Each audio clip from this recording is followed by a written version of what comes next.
Dário de Paula, alô Dário de Paula, o amigo da cidade. Esse é o homem que sabe de tudo. Dário de Paula.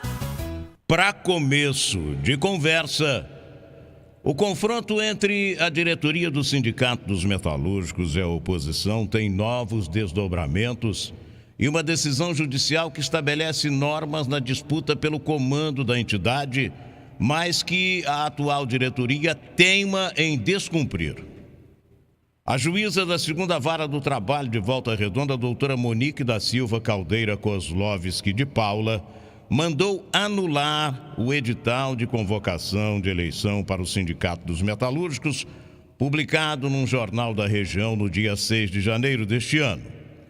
O pedido de liminar foi feito pelo Ministério Público do Trabalho, segundo o qual a convocação da eleição para os dias 17 e 18 de março se baseou no estatuto que foi revogado pelo próprio sindicato há mais de 10 anos e firmado por quem não detém mais poderes para a prática do ato, o atual presidente Silvio Campos.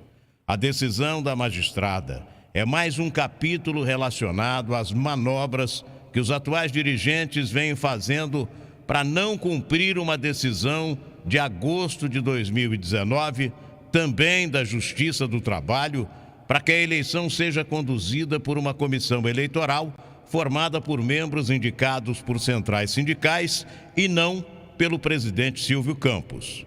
O prazo de 180 dias para que a eleição fosse realizada se encerrou, portanto, em fevereiro de 2020. Isso mesmo, há 2 anos.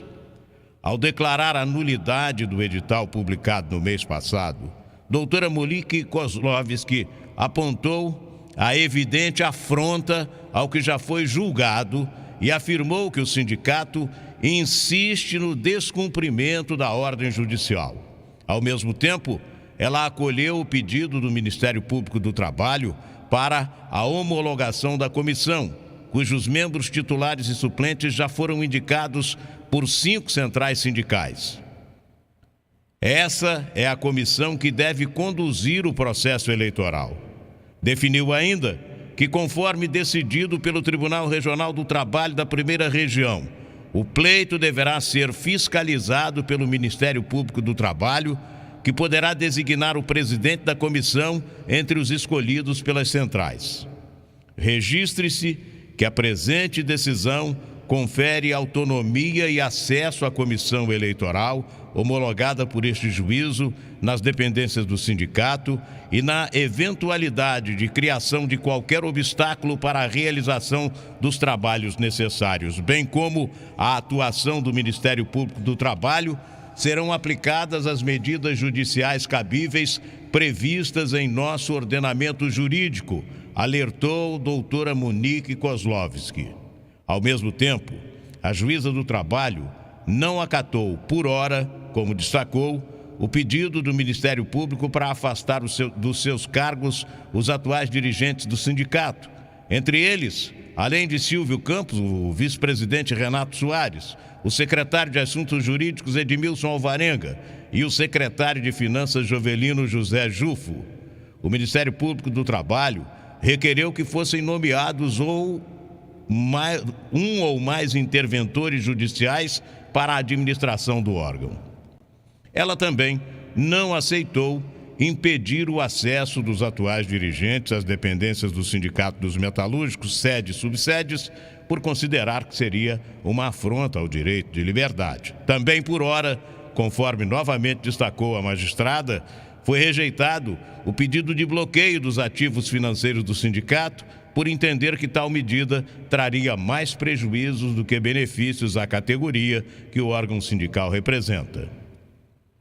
O repórter Fernando Pedrosa, do programa Dário de Paula e do Foco Regional, apurou que dos 7 dirigentes que Monique de Paula mandou notificar, o oficial de justiça ainda não havia conseguido localizar, pelo menos até o dia passado, segunda-feira, dia 7 de fevereiro, justamente o presidente Silvio Campos e o vice Renato Soares. É importante registrar que a eleição do Sindicato dos Metalúrgicos do Sul Fluminense se transformou numa novela a partir de 2018, quando a oposição sindical, liderada por Edmar Miguel Pereira Leite, conseguiu anular a eleição realizada naquele ano, justificando que não foi seguido o estatuto aprovado pelos trabalhadores em abril de 2008. O novo estatuto estabeleceu o impedimento de uma terceira eleição consecutiva de um mesmo presidente e a impossibilidade de o processo eleitoral ser conduzido justamente pelo presidente do órgão. Em sua defesa, o sindicato alegou ter feito aquela eleição com base no Estatuto de 1999, estatuto este que fora revogado em Assembleia Geral Extraordinária, mas as novas regras ainda não haviam sido registradas em cartório. Ao anular a eleição de 2018, a Justiça do Trabalho considerou, no mínimo, estranha a inércia do sindicato, que, passados 10 anos, não tinha efetuado o registro do novo estatuto, sem qualquer justificativa plausível. Desde então, os atuais dirigentes do sindicato já entraram com mais de 10 recursos para não cumprir a ordem judicial.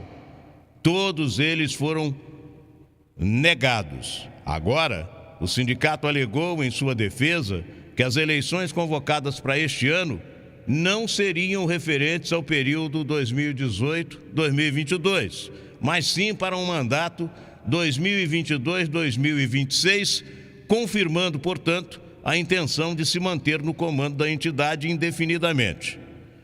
A diretoria que reimplantou o peleguismo no Sindicato dos Metalúrgicos de Volta Redonda transformou em regra a realização de 2 acordos com a CSN a cada 3 anos e entregou várias conquistas dos trabalhadores, entre elas o turno de 6 horas que custou a vida de 3 trabalhadores em 1988, William, Valmir e Barroso.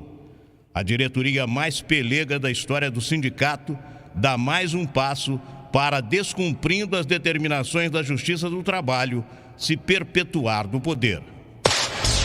Programa Dário de Paula, a verdade acima de tudo. A notícia, a entrevista, a reportagem, o comentário em cima do fato. Programa Dário de Paula.